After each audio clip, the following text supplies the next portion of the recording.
This is the Washington Times front page for Wednesday, October 8th, 2025. Thanks for joining us. I'm George Gerbo. Republicans are eyeing the end of the week as a pivotal point in their campaign to persuade Democrats to end the government shutdown. Jeff Murdoch and Lindsey McPherson report President Trump threatened that layoffs of non-essential federal workers would be announced in 4 or 5 days. The president's deadline for implementing layoffs is roughly the time Congress has to act to reopen the government so that active duty military members don't miss their next paycheck on October 15th. Democrats said they are worried about the shutdown's impacts, but Americans are concerned about rising health care costs. They are demanding a bipartisan negotiation as a condition for reopening the government, which Republicans are refusing. Colorado's law banning conversion therapy for children confounded the Supreme Court, with justices saying it seemed to shut down speech that the First Amendment would generally protect. Alex Sawyer reports liberal Justice Elena Kagan said doctors prescribing medication or advising on surgery are different from a counselor's work on sexual orientation or other identity issues.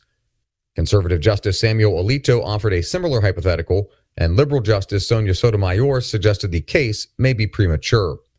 Colorado's law bans medical professionals from any practice or treatment that attempts or purports to change an individual's sexual orientation or gender identity. Attorney General Pam Bondi fended off questions about a series of hot-button issues during nearly 5 hours of testimony to the Senate Judiciary Committee. Stephen Dinan reports that included her knowledge of records from the investigation into sex offender Jeffrey Epstein, the legal justification for attacks on Venezuelan drug boats, and reports of White House border czar Tom Homan taking a $50,000 bribe in an undercover sting. She defended the decision to send National Guard troops to major American cities and to surge immigration enforcement personnel to arrest and deport illegal immigrants from sanctuary jurisdictions.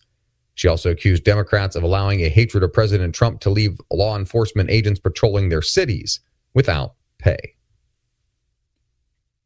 A newly released CIA memo says then Vice President Biden sought to suppress a 2016 intelligence report in which Ukrainian officials mused about his family's ties to corrupt business practices in Ukraine. The memo, declassified by CIA Director John Ratcliffe and reviewed by our Susan Ferriccio, was never distributed.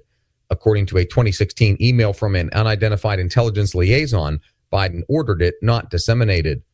At the time, Biden's son Hunter was earning a $1 million annual salary serving on the board of Ukrainian gas company Burisma Holdings, which was under a fraud investigation.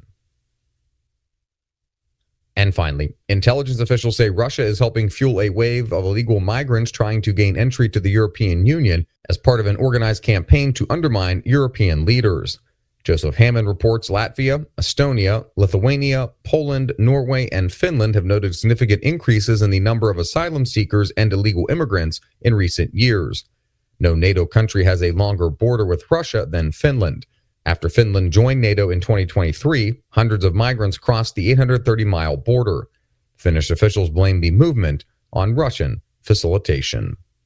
Find all of today's front page stories at WashingtonTimes.com/front page or on the Washington Times app, and find us wherever you get your podcasts. You can also find us on social media at Wash Times for breaking news, sports, commentary, and more. For the Washington Times, I'm George Gerbo.